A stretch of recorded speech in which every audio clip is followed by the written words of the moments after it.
اے لسان قلم، تجھ میں وہ قوت کہاں کہ تو کربلا کو بیان کر سکے؟ تو وفاؤں کے اس تسلسل کو کس طرح بیان کر سکتی ہے جو روبرو آنے والے ہر ایک غافل کو یہ باور کراتا رہا کہ یہاں مقصد اس قدر عظیم ہے کہ جس کی تاثیر تا ابد رہے گی، اور تمہارے لیے تو صرف نابودگی ہے۔ اے قلم، جب رداؤں نے اپنی آزمائش کا سفر طے کیا تو ہوائیں رک گئیں، وقت تھم گیا، اور رنج و الم نے اپنا عروج دیکھا، صبر نے اپنی انتہا دیکھی، نگاہوں نے راہ حق کو دیکھا، اور ایمان نے اپنی بقا دیکھی۔ سنے کبیر و صغیر کے وفا، صبر و شجاعت کے ہر پیکر نے جب اس منزل یقین پر اپنی ہر سانس قربان کر دی جو دین خدا سے منسلک تھی، تو موت انہیں دیکھ کر حیرت زدہ ہوئی اور کہا کہ اے رب، میں لا علم تھی کہ تو نے ایسے بھی نفوس خلق کیے جو مجھ تک کبھی نہ آئیں گے اور تیری راہ کے مسافر ہوں گے۔ اے قلم، اس حقیقت کو کس طرح بیان کر پاؤ گے کہ جب تشنگی ان لبوں سے وابستہ رہی اور آپ مبتلا ندامت ہوا، مگر حجاب اشک میں ہر اس چشم سے بہا جہاں لب تشنا تھے۔ اے قلم، جب ظلمت کے روبرو ذوالفقار جلوہ افروز ہوئی تو ندا آئی کہ اے دست باطل میں محصور بے نصیب تیغ و سنا، تمہیں جس مقصد ظلم کے تحت بلند کیا گیا اس کی تقدیر میں رسوائی لکھی جا چکی، اور کس قدر احسن ہے انصاف خدا کہ اس نے حق کے لیے بقا کو مختص کر دیا اور اس کے مقابل کے لیے فنا مقرر کر دی۔ اور جان لو کہ میرا مقصد تخلیق باطل کا سر قلم کرنا ہے۔ بے شک کہ اگر جنگ مقصود خدا ہوتی تو یہاں کوئی وجود باطل دہلیز حیات پر دکھائی نہ دیتا۔ اے قلم، کس طرح بیان ہو مقتل گاہ کا وہ منظر کہ جہاں شمس و قمر مبتلا وحشت تھے۔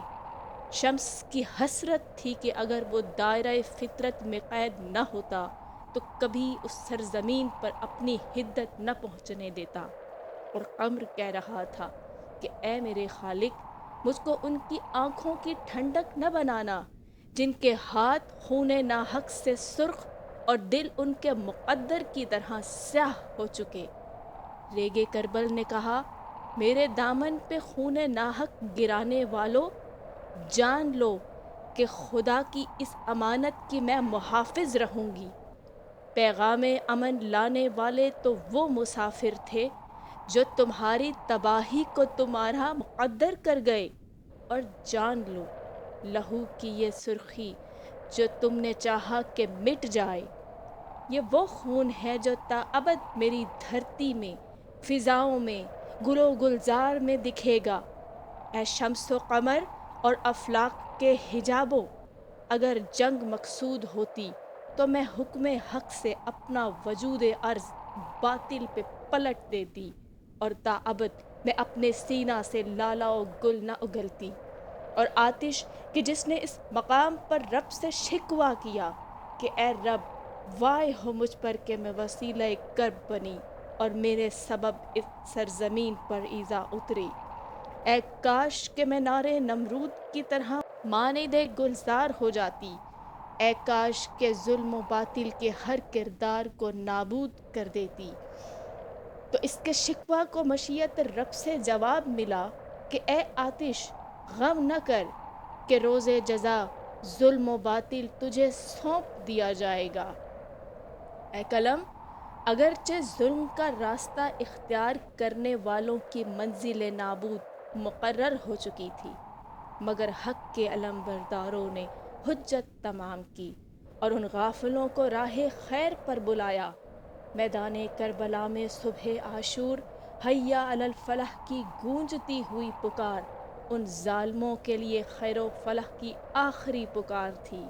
اور گمراہی سے پلٹ جانے کی آخری مہلت تھی، مگر وہ نگاہیں اپنی بینائی کھو چکی تھیں کہ جس سے راہ حق کو دیکھ پاتی۔